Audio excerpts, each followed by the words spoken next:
Allahu Akbar. Woi, sumpah deadline tuh besok ya? Iya loh. Hah? Deadline tuh besok. Deadline tuh besok. Deadline apa? Siapa? Siapa ya?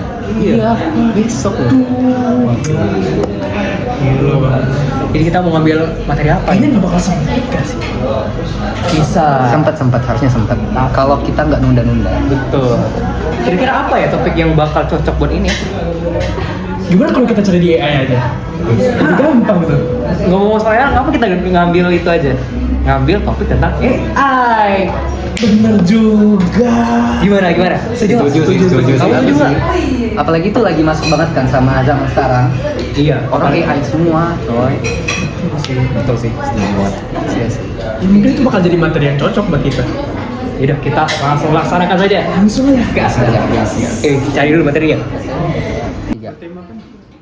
Buatkan saya tugas bertemakan AI. Kita langsung start aja. AI.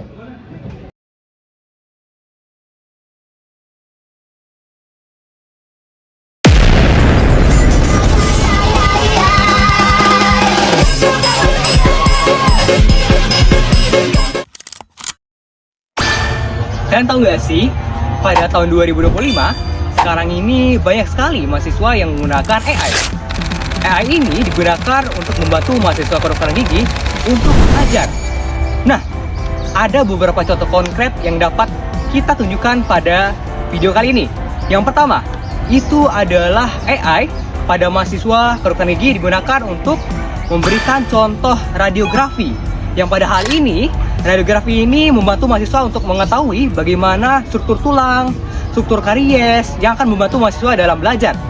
Yang kedua, mahasiswa dapat menggunakan AI ini untuk mencari tahu contoh kasus yang akan dihadapi pada saat nanti. Nah, AI ini dapat digunakan untuk menjadi sumber belajar. Jadi, mahasiswa tidak perlu menggunakan pasien, tapi bisa juga dengan menggunakan AI.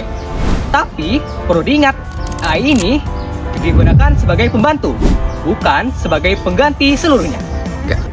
Nah, AI ini juga memberikan perubahan yang sangat signifikan bagi mahasiswa kedokteran gigi. Nah, ini juga memberikan keuntungan bagi mereka. Mereka dapat menggunakan AI ini untuk membantu mereka. Tapi dalam keuntungan tersebut ada kerugian seperti Mas. Ya, kenapa? Apa sih manfaat penggunaan AI di kedokteran gigi? Nah, jadi manfaat penggunaan AI dalam kedokteran gigi itu banyak sekali manfaatnya. Nggak cuma dari bidang kedokteran gigi sih, berbagai bidang itu banyak sekali manfaatnya ketika memakai AI. Nah, lalu apa sih salah satu manfaat dari penggunaan AI ke dalam bidang kedokteran gigi? Nah, yang pertama itu dapat membantu kita dalam mencari materi belajar atau pengerjaan tugas. Dengan adanya AI ini tentunya mencari materi dan juga pengerjaan tugas itu menjadi lebih ringkas, lebih cepat, dan juga lebih efisien dalam penanganan waktu dan juga pengerjaan dari tugas tersebut. Nah, lalu manfaat yang kedua dari AI itu adalah AI dapat membantu mengurangi bias pada mahasiswa. Sering sekali mahasiswa itu terlalu cepat mengambil kesimpulan terhadap suatu kasus. Nah, AI itu dapat memberikan perspektif lain agar mahasiswa memiliki pandangan lain terhadap suatu kasus. Nah, lalu yang ketiga itu AI itu dapat memperluas wawasan dari mahasiswa. Seperti contohnya ketika kami mahasiswa kedokteran gigi diperintahkan untuk mengidentifikasi kasus karies interproksimal yang dimana karies itu sangat kecil sekali. Nah, itu dapat membantu memperlihatkan di bagian mana yang terkena karies. Memang sih AI itu secara epistemologis itu dapat membantu memperluas wawasan dari mahasiswa nih. Nah, dengan kesimpulan ini dapat kita simpulkan bahwa AI itu dapat menjadi scaffolding atau pembantu dari struktur mahasiswa agar menjadi mahasiswa yang mempunyai wawasan yang lebih luas dan juga lebih kreatif lagi untuk kedepannya. Di sisi lain, ada risiko epistemologis yang harus kita perhatikan. Yang pertama, mahasiswa dapat menjadi pasif. Mengapa demikian? Karena AI memberikan jawaban yang cepat, dan terkadang mahasiswa tidak lagi memverifikasi jawaban yang diberikan oleh AI tersebut.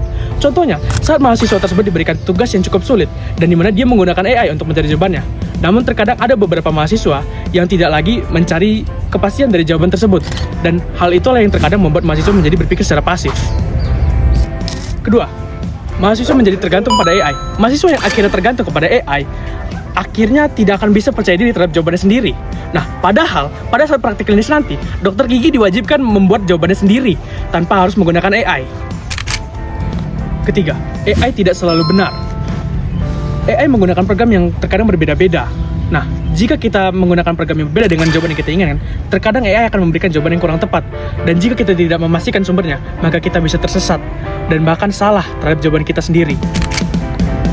4. Kemampuan klinis reasoning melemah.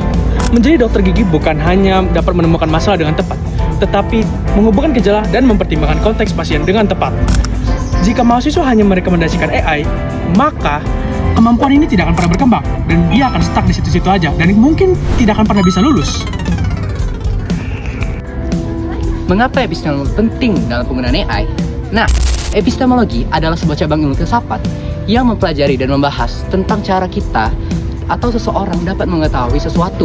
Dalam konteks mahasiswa kedokteran gigi, pertanyaan epistemologinya adalah, yang pertama, bagaimanakah cara saya mendapat pengetahuan klinis saya? Yang kedua, apakah saya dapat mempercayai suatu diagnosis ataukah tidak?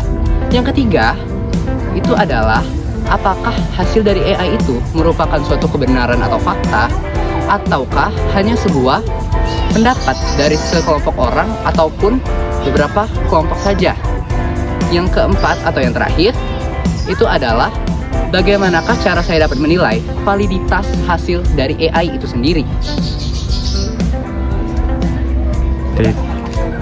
AI memanglah sebuah sumber pengetahuan dan informasi yang dapat kita akses secara cepat dan kapan saja. Namun AI tetaplah hanya sebuah pemberi informasi, di mana kebenaran klinisnya tidak akan pernah dapat terverifikasi secara benar dan tepat. Jadi siapakah yang dapat memverifikasi kebenaran klinis itu? Disinilah penalaran manusia berperan.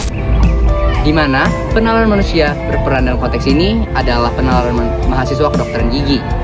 AI memang dapat membantu kita secara cepat dan kapan saja, tapi tidak akan pernah dapat menggantikan clinical judgment yang harus dikuasai oleh mahasiswa kedokteran gigi. Solusi bagaimana mahasiswa memanfaatkan AI tanpa kehilangan skill berpikir kritis. Yang pertama adalah gunakan AI sebagai alat bantu, bukan sumber kebenaran yang utama. Evaluasi setiap rekomendasi dari AI menggunakan prinsip klinis dan teori yang telah dipelajari. Yang kedua adalah biasakan membuat diagnosis mandiri terlebih dahulu. Setelah itu bandingkan hasilnya dengan AI. Dengan cara ini, AI akan membantu menganalisis tanpa mengubahnya. Ketiga adalah selalu pertanyakan hasil dari AI. Jika AI menandai area karies gigi, ajukan pertanyaan seperti apakah ada alasannya, apakah ada tanda radiografis yang mendukung, dan apakah kualitas gambar memadai.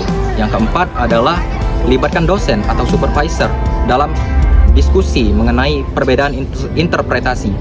Jika AI, mahasiswa, dan dosen memiliki interpretasi yang berbeda, itu merupakan momen epistemologis yang sangat penting. Yang terakhir adalah selalu latih clinical reasoning tanpa AI, karena ujian nasional, kasus nyata, dan tanggung jawab kita sebagai seorang dokter mengharuskan kita untuk mengambil keputusan secara mandiri.